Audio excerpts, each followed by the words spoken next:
Okay, if you two would like to do some intros and we'll get started. Okay, first, I'm very glad to be here. My name is Ruth Avidar. I come from the Yezreel Valley College in Israel. First, I want to thank you, Michael, for organizing these Sydney lectures.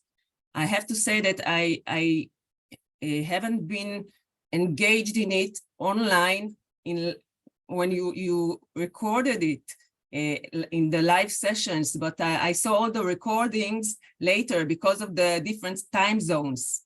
So I know you, Shima, and I know your names from the recordings, and you usually have very clever questions. So I very like I like very much your questions. And so I'm familiar with this series of lectures. So I will start, but before, maybe Margalit wants to introduce herself. Okay, so I'm Margalit Toledano, and I am from Israel originally, and but I have been teaching public relations in New Zealand, Waikato University for over 20 years. And I did some research collaboration with Ruth, and I want to draw your attention to the medals that she has behind her head. This is all for her swimming amazing accomplishments. Thank you very much.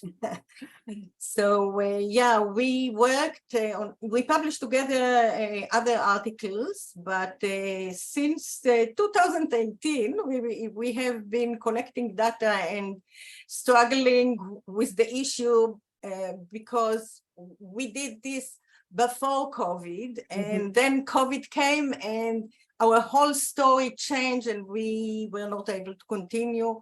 Now we are trying to revive it and do something with the data we collected. So I would like to share my slides. Okay. I think you should have access. Okay. Okay, there we go. Can you see it? Yes. Yep. Okay. So before starting to talk about this specific project that I will detail soon, I want to tell you a little bit about the place I come from. So first, you can see here the distance between us. Quite a long distance. We cover half a globe, and within it's a whole picture. It's the whole globe. So I live next to the Lebanese border, actually 9 kilometers from the Lebanese border. And I just visited Margalit down there in New Zealand, and we had a great time together. As I said, I live in Israel, and my college is a small college up there next to Nazareth. You can see it in red. As you can see, this is a periphery. We are far from Tel Aviv, which is here on the coastline. We are far from Jerusalem, which is here. So this is a peripheral college, about 5,000 students overall. And that means that many of our students are first generation for education. So their parents didn't go to academia, and we are their opportunity to have a degree and to continue to work or to study and do their master's and even PhD. So we have many students from many backgrounds. We have Jews and Arabs. It means Christians, Jews, Muslims, all studying together in various faculties. The average age of the students is approximately 23. Most of them after the military service, and they study all kind of things, all kind of departments. I teach in the communication department. This is our building, quite new. And the interesting thing in our program is that we combine the academic degree with a professional studies. So we want them to be able to go afterwards and work in the field of public relations, in the TV, radio stations. We have an operating radio station run by the students. So it's really giving them both an academic part and also a professional part by lecturers from all around Israel that come, professionals that come to teach them the, the social media marketing, all kind of software applications, editing. They do all the work. And some of them that want to continue to study, they go to the university for the second degree and even PhD. One of my colleagues is a PhD, a former PhD student that now he's a lecturer in our department. He started here. So this is a very good starting point for everybody who wants to go into academia. So as I said, I teach both in the Department of Communication and the Health Management Systems. So this joint project with Margalit is a very good case study for what I'm doing. Our study is about pro and anti-vaccination advocates in the light of the dialogic theory. And as Margalit said, we started this project long ago in 2018 when there was a big measles outbreak in Israel. And yeah, and we later realized that this is a great background for the COVID-19 pandemic and all the vaccine hesitancy phenomena that become much bigger during COVID-19. So we didn't know it then, but later we realized that we saw the beginning of a phenomena that become much bigger during COVID-19, the thing of vaccine hesitancy. So we started our project in 2018 when there was a big outbreak of measles in Israel. We had 4,300 people ill with this illness. 3 even died. And we saw a growing phenomena of vaccine hesitancy that became much bigger and much stronger because of social media. If before, previously, social media was used mainly by the institutions, by the government to promote vaccination, now more and more anti-vaccine groups started to use social media to promote their agenda, to ask questions about the safety of vaccination, all kinds of questions that I will show you later, but it became a very important tool in the hands of the groups that asked questions about vaccinations and advocated not to being vaccinated. And this was a big problem during this measles outbreak because there were populations we saw it was mainly religious people or people that wanted to live more healthy lives without putting chemicals into their bodies that simply didn't go and didn't vaccinated, and it was a problem to stop this disease. So we decided to do a joint project that we are still running. I mean, we are still writing the paper of this, and the aim was twofold. First, we wanted to compare the communication strategies of both the main Israeli anti and pro-vaccination groups. And the second aim was to look at this phenomena as through the dialogic theory and to see whether these two groups, the pro and anti-vaccination groups, use social media to relate to each other, to listen to each other, to understand or maybe try to understand each other. So this was really the main objective of this project. And during this project, we embraced the social marketing approach, and I will give Margalit the stage to explain what is this approach. Okay, so vaccination actually is one of the topics that is handled by professional social marketers. Social marketing is a discipline that deals with a lot of government and non-profit organizations campaigns that are intended to influence people's behavior and behavior change. So tobacco, alcohol, all these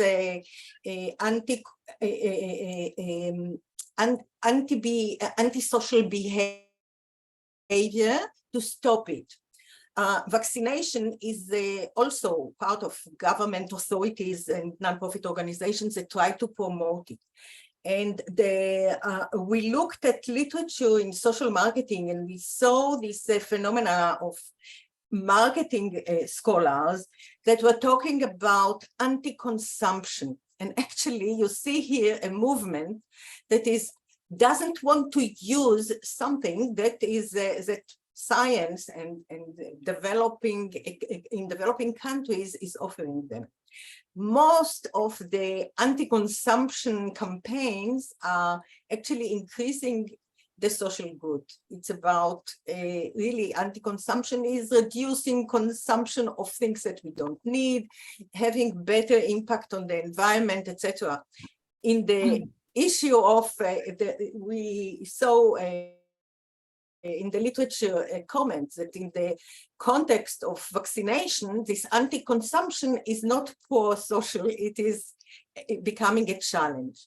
So we try to analyze the issue within two frameworks: the dialogue, the question about can we conduct a dialogue between these two groups? Is there a space for this? And within the context of the world view of the people that are objecting. And it is not just about providing information.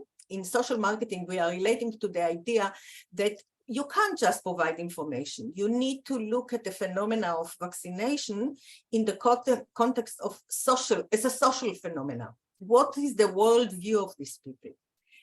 The anti-consumption, the fact that they don't trust is the huge challenge here. They don't trust the institutions. So it doesn't matter which information you give them. They don't trust the institutions that provide this information. And there is a big rejection of Western medicine, whatever is offered by science. And they have their alternative approach to health and medicine. So I'll give Ruth the opportunity to explain to you our research and then come back to discuss the dialogue issue. Okay, thank you, Margalit. So in our study, we took two anti-vaccination groups and one for a pro-vaccination group. This one is the first anti-vaccination group. It's called Chasson. In Hebrew, Chasson is a strong man. And you can see here the page which says the right to know, the freedom to choose. This is a non-profit organization established in 1999. It's ran by volunteers. They have 7,600 followers on Facebook, and they actually encourage parents to think before vaccinating their children. Its chair is a high-tech activist against vaccination. And the important thing is that this is a fan page. It means that he controls the content of this Facebook page. You can't simply go and post something online because you have to go through him. So the content is posted by this organizer, and this is a closed, actually, fan page. The second anti-vaccination group is called Vaccines Informed Consent. And as you can see, their sign is a sunflower, because they say that as the sunflower turns its head towards the sun, they turn their heads towards the truth. So this is also a non-profit organization established in 2018. This is also a fan page. So it's also managed by the editors, the managers of the page. You can't simply post on the page. They have 11,000 followers, although they had 40,000 followers before Facebook shut their page down, because they started to see in them as kind of a threat. So they shut their page down, and now they have 11,000 followers. and they encourage parents to think before vaccinating their children. So these were the two anti-vaccination groups, and we had one group which is pro-vaccination group. This is called מדברים על חיסונים, talking about vaccinations. It's a non-profit called מדעת, and this non-profit is ran by volunteers, which are actually doctors, and their aim is to give information about health generally, but also about vaccinations. And their Facebook page is an open group. It means that you can post and ask questions, and you can post on the Facebook page, and they have 42,000 followers. So these were the three groups that we researched, and we did a triangulation of research methods. And if you saw the reference they sent you about the study of myself and Klila Magen, this is the thing that we said, that if you want to look at a subject from a dialogic perspective, you should look at it in various layers. And we actually did it here, but the idea is not to look only on a specific content analysis, but to look at a few layers, including the orientation of the participants, what they think, in addition to content analysis. So we did a triangulation of research methods. The first was a content analysis of 180 posts, 60 from each one of these groups, the pro and anti-vaccinations. And we took the post from the period of the measles outbreak in Israel, and we wanted to understand what do they post, what are their strategies, are there any discourses or relationships in the post themselves between the groups. We developed a code book with 15 questions related to whether they relate to each other, whether they share content with each other, listen to each other, responded to each other. We wanted to see if there is any connection between these two groups. The second method was two semi-structured in-depth interviews, one with the main leader of the pro-vaccination group and one with the main leader of the anti-vaccination group. Long sessions, we sat with them for about half an hour, 1.5 hours each. The third was a participant observation in an international conference organized by the anti-vaccination group that you saw with the sunflower. And it was the first ever international conference about anti-vaccinations in Israel. It's called the International Conference on Vaccines and Informed Consent. And I will talk about it a little bit later and explain. So what we actually saw in a nutshell is different strategies to convey their messages and no dialogue. Not surprising, not dialogue, but we will discuss it. About the two anti-vaccination groups, as I said, they are closed groups, so you can't simply post on their pages. We saw that 50% of the material there, the content, is criticizing the other. It means that they criticize the Ministry of Health, they criticize the supporters of vaccination, a lot of criticism that they are not doing right, they are not doing okay. 30% is actually mistrust against the system. They say that the system is misleading the public, they have hidden agendas, silencing legitimate voices, that they work with the pharma, and therefore the pharma wants to encourage vaccinations because they get all the money from it. So there is a lot of feelings of mistrust and criticism in their pages. Here you can see something in Hebrew that I will translate. This is from the website of the anti-vaxxers, and it's actually from the Facebook page of the anti-vaxxers. They actually refer to a study from 1999 of Wakefield. If you heard about him, Wakefield said that children that get vaccinated will be autist because there is aluminum in the vaccination itself, so they will become autist. And here they refer to this study, although it was proven that it is not it is not true. But still, during the measles outbreak, they come up again with this study and say, listen, your kids might be autistic if you vaccinate them. Here you can see another example. Warning, your kids' vaccines may actually make them sick. Thousands of children are silently being poisoned by deadly toxins, by government-mandated vaccinations. So they have all kinds of stuff like this in their websites.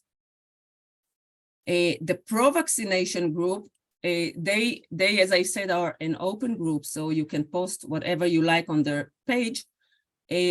Half of their content is answering requests for information, because many parents ask questions about the safety of vaccination and want to have someone professional to answer them. So most of the page, or at least half of it, is answering questions of people that post on their page. Only 20% of the posts are criticism of the anti-vaxxers. And this is something very interesting, because as we can see, they actually quite ignore the anti-vaxxers as if they don't exist. They answer the questions, and they relate to the anti-vaxxers only in 20% of their posts in any way. They have many references to scientific studies and links to news items from the Israeli TV. And one of the things that they do, in addition to ignoring the anti-vaxxers, is mocking them. They laugh about them, and they even open the page.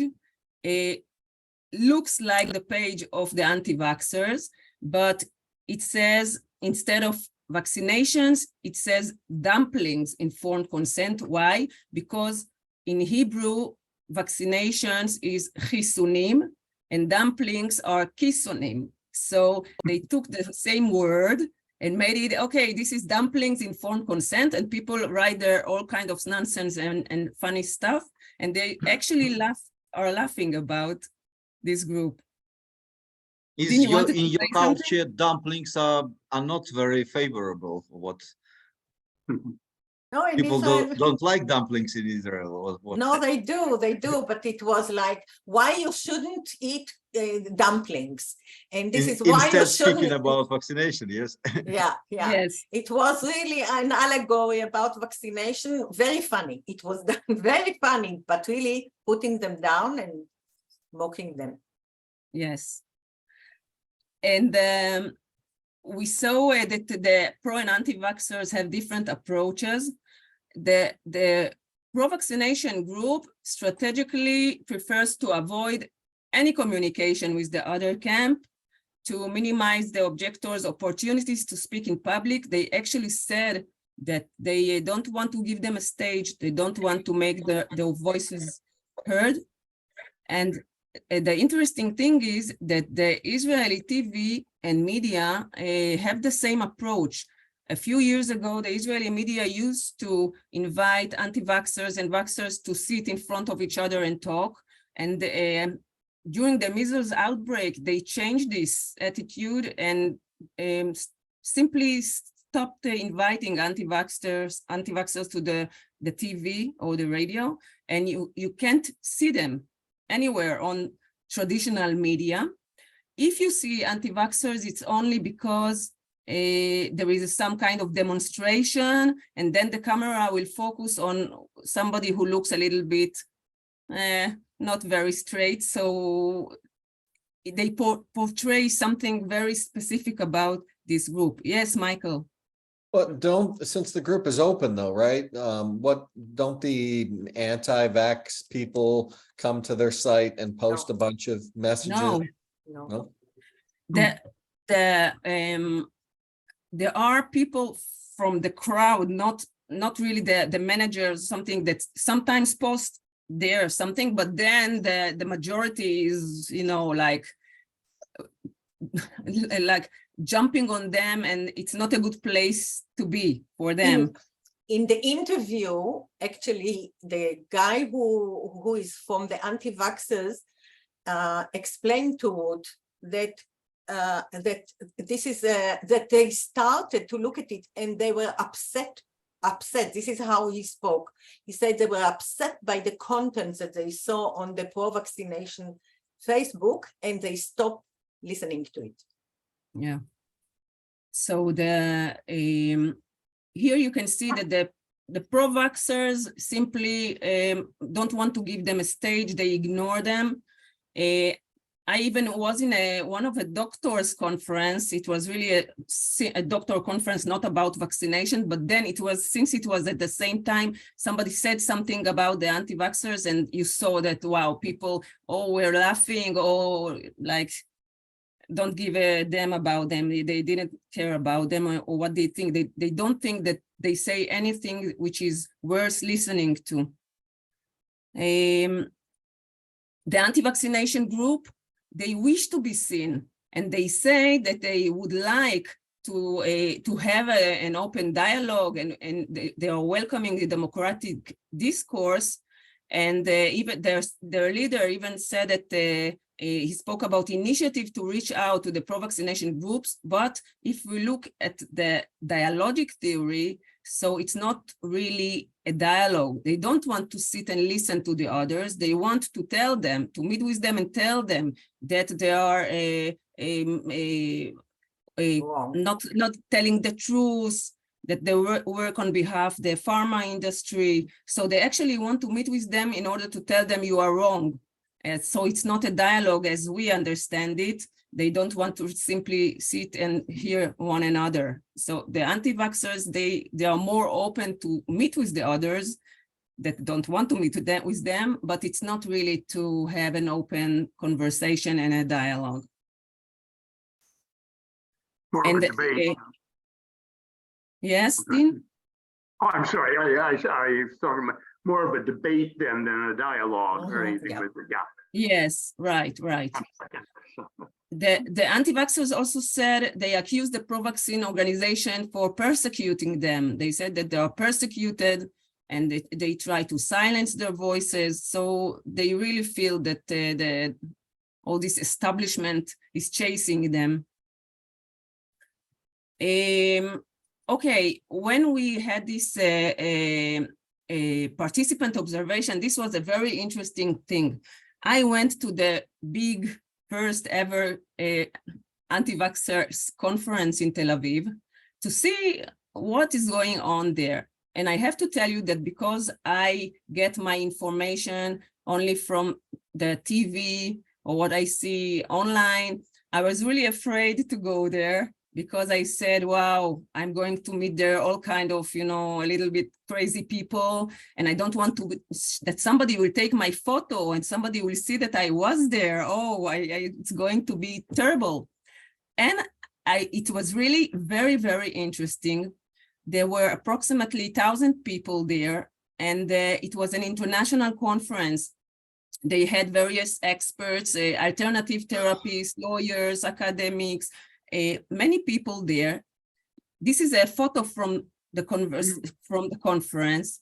You can see that there are many families with young children, and what I saw, that they weren't anti-vaxxers, this crowd. They were more like hesitants.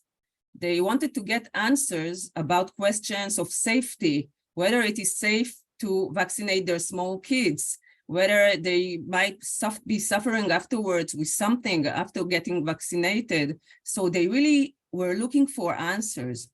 The people that spoke on the stage were more, if you can say, into it. They were more, people that they talk against vaccinations. But the crowd itself was really Israel, with various young people and families asking questions about the safety of vaccinations. So when we started to look at what we have and started to conclude, so what we saw, that there is a lack of discourse between the two groups, the pro and anti-vaccination groups. They use very different strategies to convey their messages. Although both of them use social media to distribute links to reports, each one to its experts and videos of interviews, each one with its experts and sources. Actually, the big difference is the the usage of the social media itself, while the pro-vaccination group actually uses social media to answer questions, and it's open to the public. The anti-vaxxers use it more to say what they think. They have one-sided messages, and the manager of the page simply posts it online. But both are one-sided and promote only their agendas. They don't listen to each other at all and don't refer to each other most of the time. And we thought that pro-vaccination groups should do something else. They should take more seriously the messages of the anti-vaccination supporters. We saw that instead of ignoring them or mocking them, maybe they should refer to their messages and try to proactively confront them and confront if they think this is a misleading message, to confront this message and to show their side and say, okay, we think like this is something which we don't agree to. And we saw a video of a dialogue between pro and anti-vaccination groups. It was done by a group called Jubilee. I don't know if you heard about them. It's an organization. You should look for them in Google. It is an organization that actually does like a dialogue.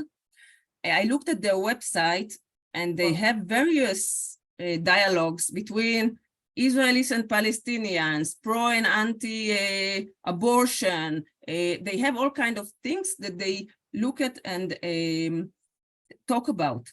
And we will show you at least part of this dialogic meeting between pro and anti-vaxxers to understand the potential of a dialogue that we thought of, and to ask your opinion. Yes, I would Margalit. like, before you show it, I would like to raise two questions, because this is an opportunity for us to, we really want your input. First of all, there is the question of strategy. So you have here communication strategy of the social marketers, of the people that are pro-vaccination, that say we shouldn't engage with the anti-vaxxers and because any communication with them gives them a stage. And this is very typical strategy for a lot of topics, not only vaccination. You know, fluoride, I have the same experience. The people that are supposed to promote a scientific idea think that if they enter into a discussion with the people that oppose them, they give them a stage and they try to shut them up. And this, our group, Midat, the pro-vaccination group in Israel, was very successful in really censoring and not allowing the anti-vaxxers to raise their voice in public.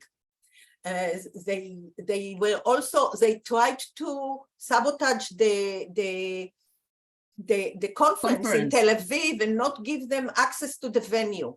They were very active in shutting them up. And this is a communication strategy that I would like to raise here, is because we see it. And I think that a lot of PR people support this kind of a strategy. My personal opinion is different, but I would like to hear your opinion about this. This is question number one.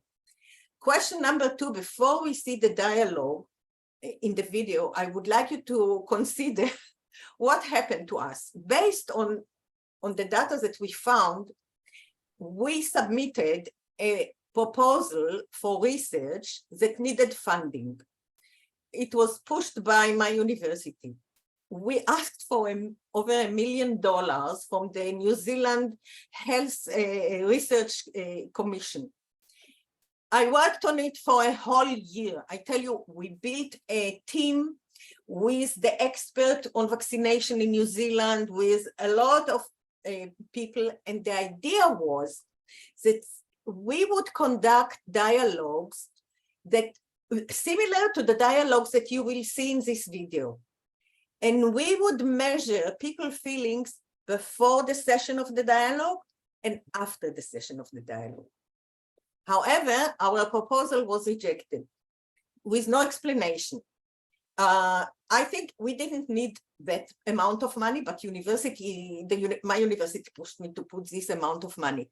I think that still there is a place to conduct this kind of a research, and I welcome anyone to take the lead of it. I will be happy to give you the research proposal would save people a lot of money, but I think that the idea of conducting this kind of dialogues, the way you will see in this video, and measuring before and after would give us something very insightful and significant to understand about the process of dialogue.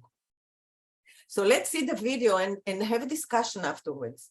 Okay, so two things before we go. I'm gonna have to stop the video, or I'm gonna have to stop my recording, as I mentioned earlier before some of you were here, because if we have a YouTube recording, YouTube will block our video and mess with our recording.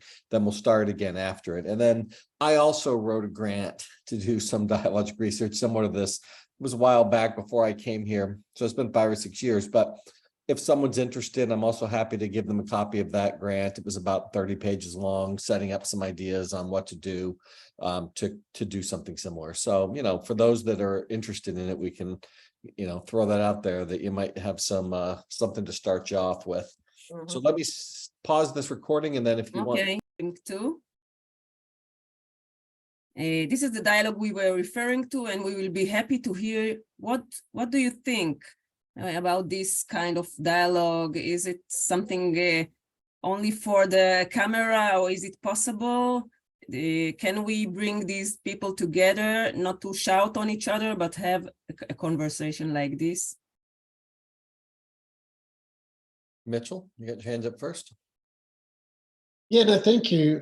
I put my comment in the chat, but I'll raise it verbally because then everybody can hear it. Look, I think that video was a fascinating social experiment, but it sort of reminds me of the communication effects tradition out of North America and some of the lab experiments they used to do, and consequently the limitations and weaknesses of those, you know. So one is, I just don't see how you could have a conversation regarding such a controversial manner in such a formalized way externally. So the conditions of the lab can't be reproduced in society. And so I think its utility there breaks down. And the second thing I would say is that understanding, you know, the dimensions of dialogic communication or communication best practice almost isn't enough on these issues, because they are so deeply political. Social psychology comes into play, and cognitive dissonance, and you know, other bodies of knowledge that really mean that people's views are hardened and they're not going to change as a result of communication. It doesn't matter how eloquently one argues. You know, the mind has been set, and yeah, the outcome would be the same. Well, are we gonna, should we go, because I would disagree with some of that, Mitchell. I mean, often I've engaged in conversations with people where I had one view and came away with their view. So I would actually suggest that I don't think having a hardened view is what matters. I think what matters are those other dialogic principles, like the willingness to be changed and the openness, you know, and the willingness to risk. And I actually think those can be taught. Those skills of conversation and discussion matter much more than whether you have a hardened view, as long as you're open to you know, what the unanticipated consequences, right? I mean, you know, I have a strong view that these anti-vax people are morons. But if, you know, like, I would want some of those people in that discussion to tell me more, you know, like the woman who insists that, you know, that she got a vaccine and then she got arthritis. Well, that's absurd. You know, I mean, I don't think that happened. Why do you think that, right? Correlation does not equal causation. Do you have some reason to believe that? I would want more. But if she's, you know, but your perspective is she wouldn't change. But my argument would be is you have to be willing to change. And I'd be willing to be changed. If you could convince me that was the case, then I would have to rethink it. So, I mean, I think I don't know if I agree on that particular argument. Can I add, I didn't raise my hand. I don't see where to do it, but here I found it. But I want just to remind us what we are relating to when we say dialogue in the context of PR. We are talking about a lot of publications that say dialogue is not a debate, it's not negotiation, it's not about persuasion.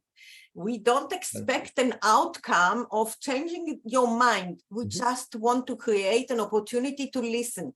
These people there, I don't know if they change their mind, but they listen to each other in a civilized way. And this depends on certain conditions. You need an excellent facilitator and a place that gives everybody respect. So a venue is very important, and getting people out of their usual place and giving everyone an opportunity to speak. And it's about listening. It's about listening mainly.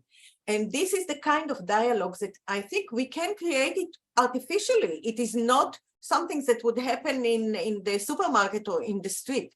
It is something that we can organize. This is why I wanted money.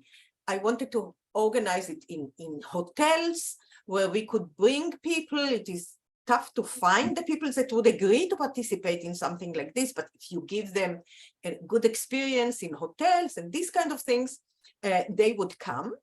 And you conduct it. And if we are able to conduct this kind of surveys before and after, we would learn so much from what does it mean to people to participate in a dialogue like this.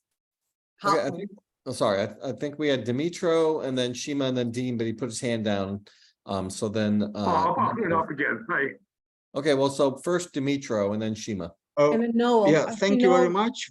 Noel's hand Very up. interesting. Right, no. Very Yeah. interesting session. Firstly, when I still listen to this, to your methodology, when you describe your methodology, and what I mentioned for myself, this international large anti-vaccinators organization conference, or I don't know, forum, and firstly I start to think, actually, who is paying for this? No, because pro-vaccination is clear for me. Government will pay for this because government doesn't want to have more sick people and so on. But who is paying for anti-vaccinators? And I would participant pay fees. By themselves. Yes, and they raised money online, but they had a huge deficit afterwards. They had to keep raising money afterwards. So they are paying for their BSS.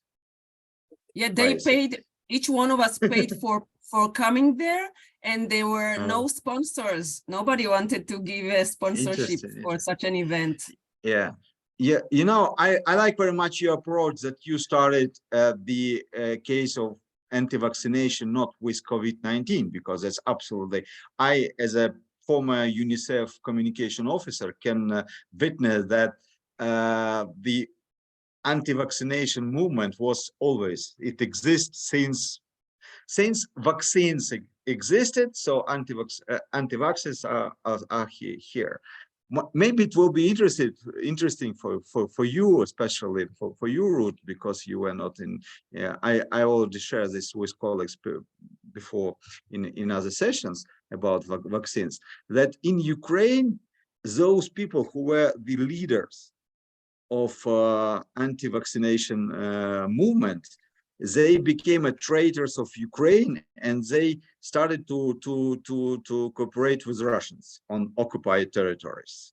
Wow. One of the leaders was already murdered by lead mine. So that may be not a question. That's my reflection on your.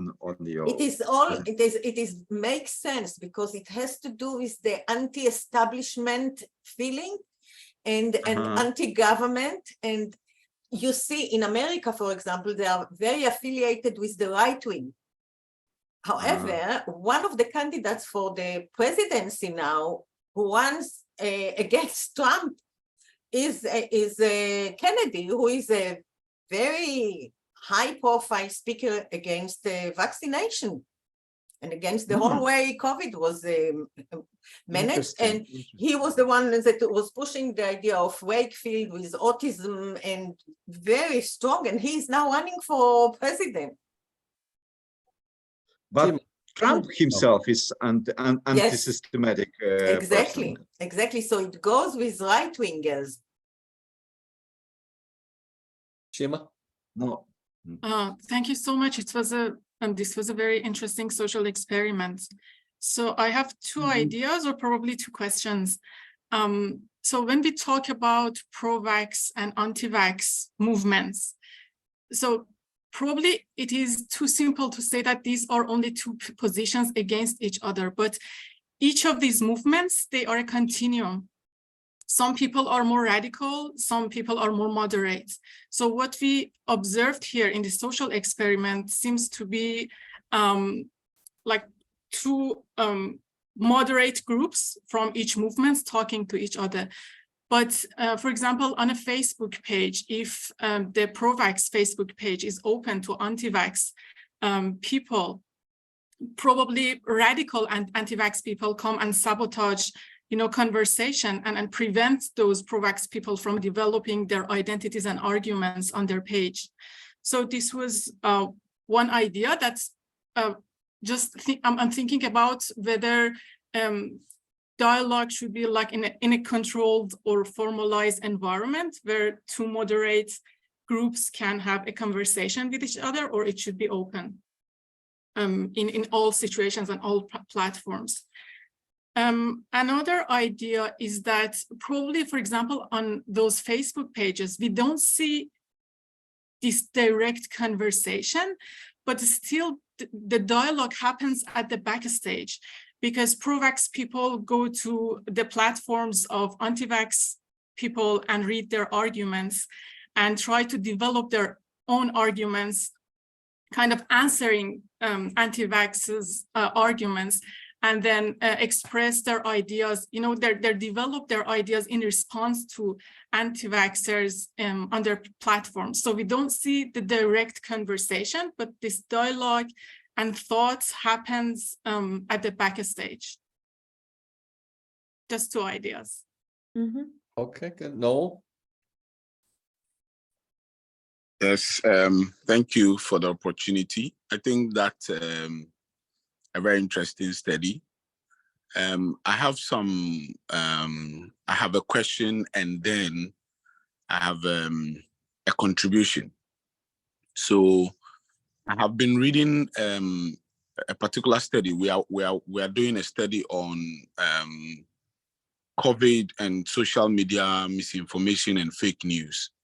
And one of the things we noticed in our study, our preliminary findings, is that a lot of the anti-vaccine movements and those who believed in them, they believe in them easily because they have a lot of dramatic, information in misinforming people, and we all know by now that drama and, drama sells more than very authentic information, because usually when the information is coming from authentic sources, there is very little drama. It is straightforward, and that prevents the shareability or the virality of that particular message. And so that also accounts for why people are highly likely to, accept, fake news, misinformation, and all of the unhelpful behaviors we saw on social media, especially at the peak of the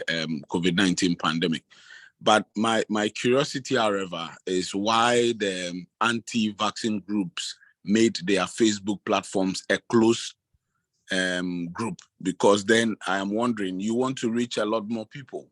You want to be able to, change a lot of behaviors towards or against the vaccination. So did you inquire from them why specifically they closed their Facebook groups, as opposed to what was happening with the pro-vaccine groups? Okay, so I can explain. It's not a closed group in a sense that you can't see the content or can't join it openly. It is closed in the sense that you can't post on it. You can only refer to existing posts. like a comment, give comments, but everybody can join these pages. They are open. You can join and see the content, but simply can't post your own links and thoughts on it. Only refer to existing material. And the existing All right, thank you. material is put there by the management. So they want to control the message. They don't want anybody to argue with them. So the members, see. can't post- Okay. the members can't post either then, just No. the moderators. Okay. Dean, you were next, I believe. Yeah, and several of you have made observations that I have written down, but I guess the effect that I was, thinking about the effect this Jubilee program had on me.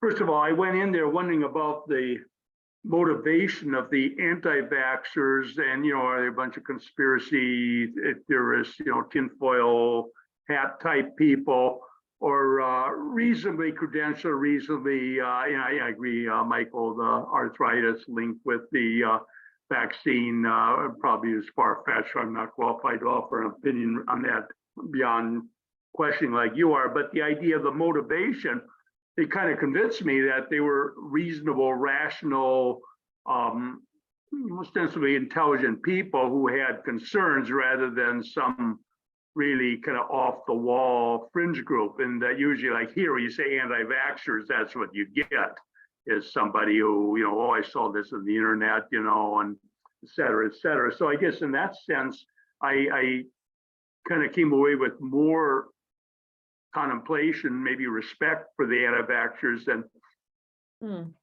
I did going in.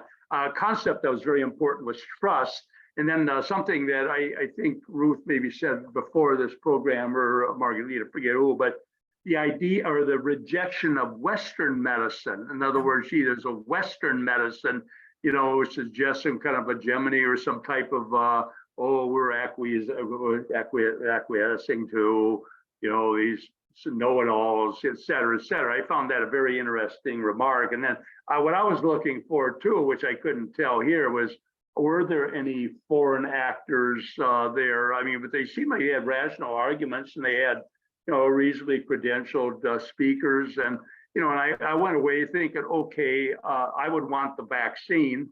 I can't really, but I understand their arguments, and I respect them. I was anticipating going in. So, and here, of course, in this country, I mean, the anti-vaxxers, they're just, I don't even think you're rational here, but those are my own reactions. And it's kind of a disjointed there. I don't know if there's a question there or not, but I found myself kind of changing my presuppositions about what I was going to see there. And I was just like, okay, I don't agree with them, but I'll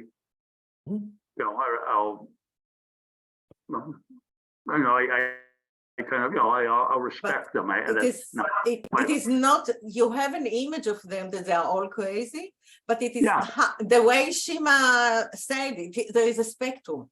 There are the hesitant and there are the radicals that wouldn't listen to anything.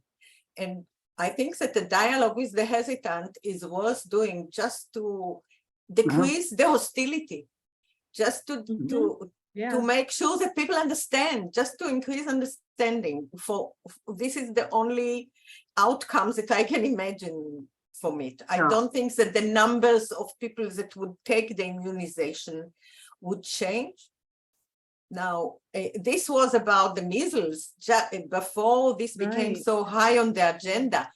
The COVID changed the whole discourse about it because now vaccination goes with the masks and with the lockdowns, and it is a whole package of anti-democratic persecution of a group of people that were misrepresented and marginalized and feel very bad about the system. And it goes to the point where in Ukraine they are going with Putin, and in America they go with Trump.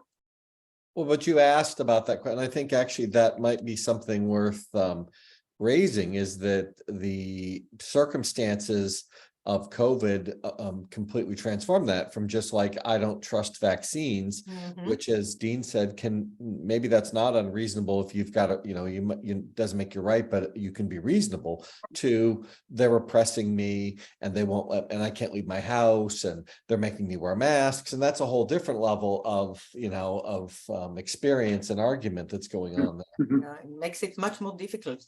Yeah. Yeah, and you lose your human rights. You can't go into restaurants. You can go anywhere because you don't have the. It became an issue of democracy and real issue. And I think we should listen to, because some of the arguments are very valuable. The effect that it is difficult to trust the pharma industry is something we should consider, because they have earned their bad reputation because they are greedy and they have been sued many times, and they keep doing it. So, and especially Pfizer. So Dimitro's point about where the money is coming from is very significant.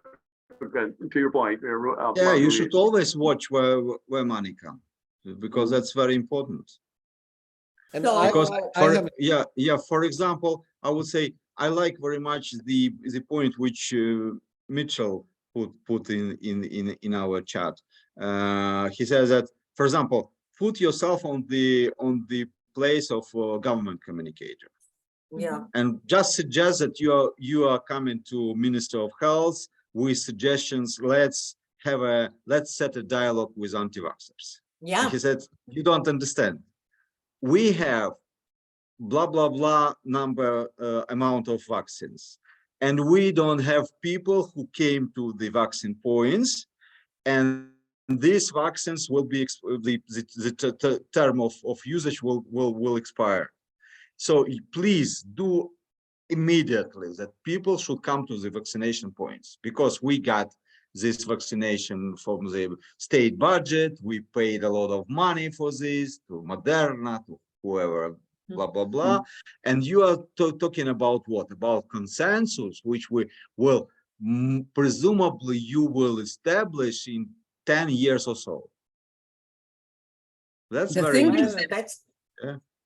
The thing is that people that are hesitating about vaccinations, they can get all the information they want from the websites and social media, although this information is not very accurate, or maybe it has its own agenda, and they can't simply see the other side, because they say, okay, I understand that vaccines are important, but they don't tell me the truth. So I will go to the other websites of the anti-vaxxers, and then they see the picture and they say, we didn't know this, we didn't know that. Instead of that, the pro-vaxxers say, okay, this is what the anti-vaxxers say. Okay, let's confront it and say what we think about this. And then they can get a bigger picture. Or let's say who they are, for example, yes?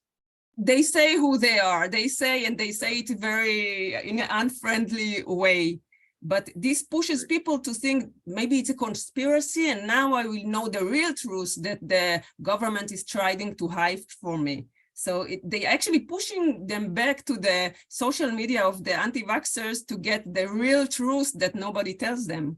Well, that idea too, that you're on the fence, when there's lots of information out there. Yeah, I don't believe that people are like on the fence. I can't decide. I mean, they're just looking for a reason, I think, not to believe, because there's abundant science out there, right? If you don't trust the CDC, go do your own research. Like the internet has an abundance of trustworthy science available for people to find. That's not anti-vax or pro-vax. It's just, here's a research study of blank. Here's what we found. So I think that's another issue too. Like just that point is just that this doesn't push people towards vaccinations. The fence sitters, are really looking for a reason to reject the vaccines, it seems to me. In our interview with the organizations that is pro-vaccination, they told us that some people were anti-vaxxers and they changed their mind and moved into the other group. There are people on the fence that we can talk to. The hesitants are very different from the radicals. And they really want answers, like the people that came to the conference. They really want some answers. But the issue is that you can't rely only on providing information. You need to build trust. This is our profession. And this is the issue here. Which sources of information do you trust? Exactly. The anti-vaxxers follow different kind of sources. And it goes to QAnon, believe me. It is going to sources of really conspiracy in the radical cases. But on the pro-vaccination, they listen to, and a lot of the anti-vaxxers are relying on research, on medical research, because there are doctors and nurses that are anti-vaxxers.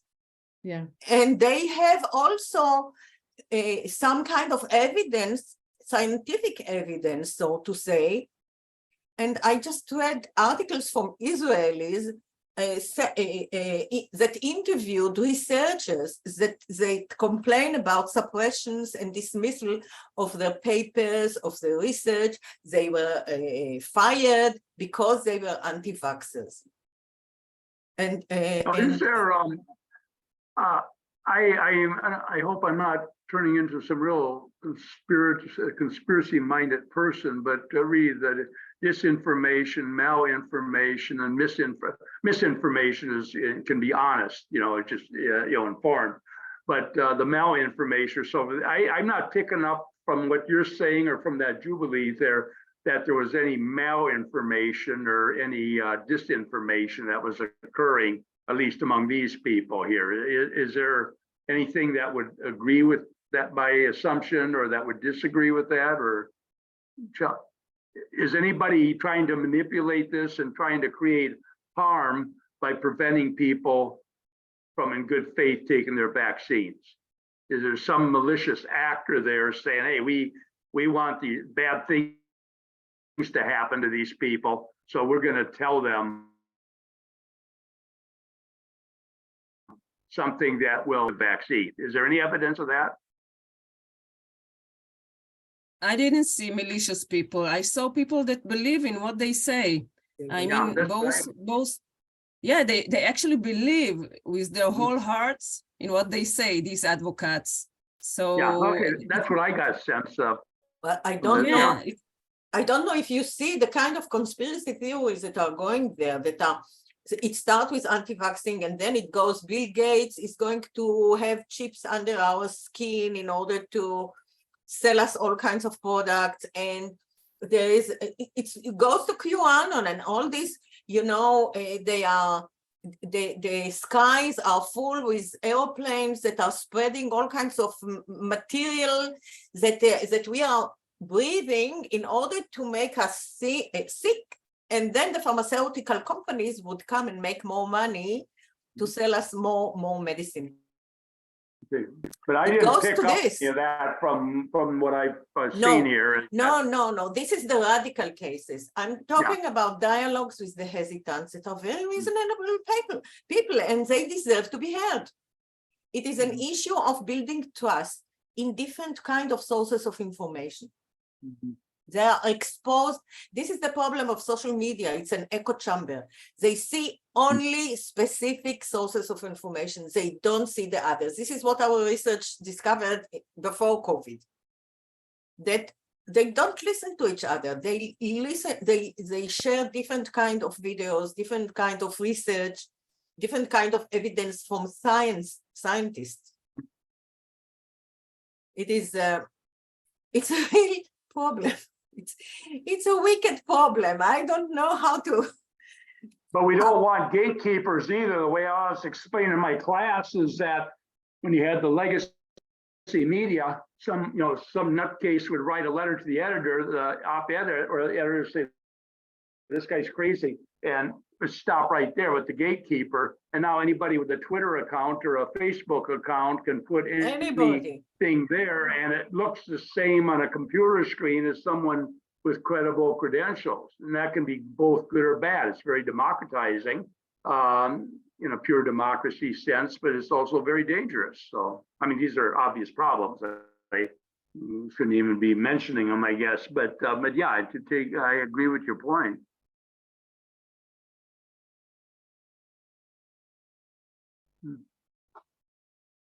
Okay, anybody else want to jump in with something? Ruth, Just what do you think artificial intelligence somehow will influence the situation will it somehow broaden the gap between alternative reality and reality? I put it in ChatGPT. I put a question about vaccination, gave me a very good answer. But it all depends on the question. How do you put the question? It would give you the answer to whatever you want to hear. Very well written.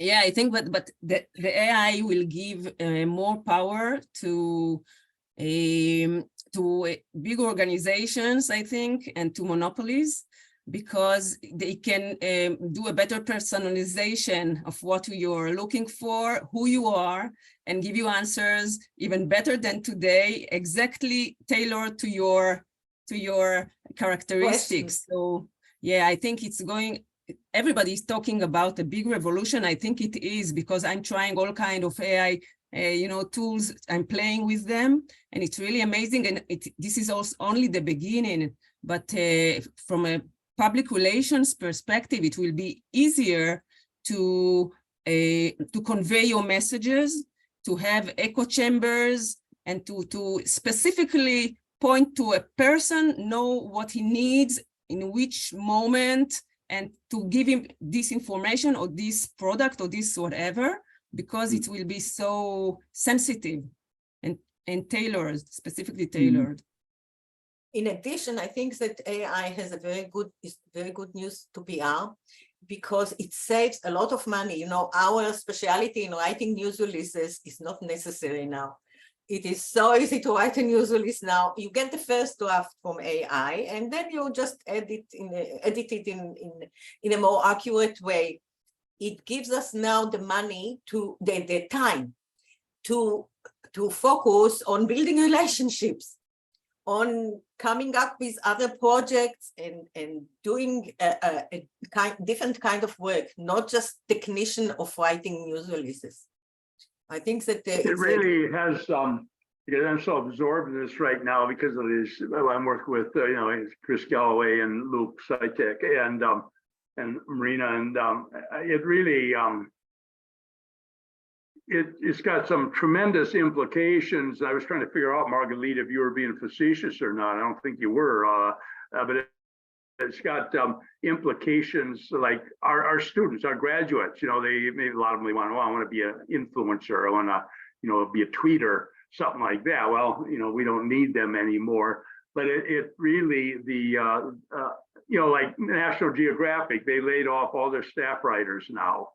The newspapers, part of that is venture capitalism, but newspapers are getting decimated. I see where Edelman, I don't know the story behind it, but they're laying off 4% of their, I think, global force and everything. And I'm not saying this is good or bad, and I don't think you are either, but it's a disruptor that we do not fully understand. We probably won't for a while. And it really is like for our students that we're preparing, I don't know what to tell them anymore. I mean, I don't know, read a lot of books. They don't read books. I mean, even the PR literature, I was in past co-chair program, I'm losing to you yesterday, day before, I can't remember what it was. But anyhow, just, how PR is, what it is, how it's practiced, et cetera, even the literature of PR, it used to be, and of course I enjoyed that, just a few textbooks, and now you got nobody wants just a textbook anymore. They want, a whole circus and PowerPoints and Prezi and everything there.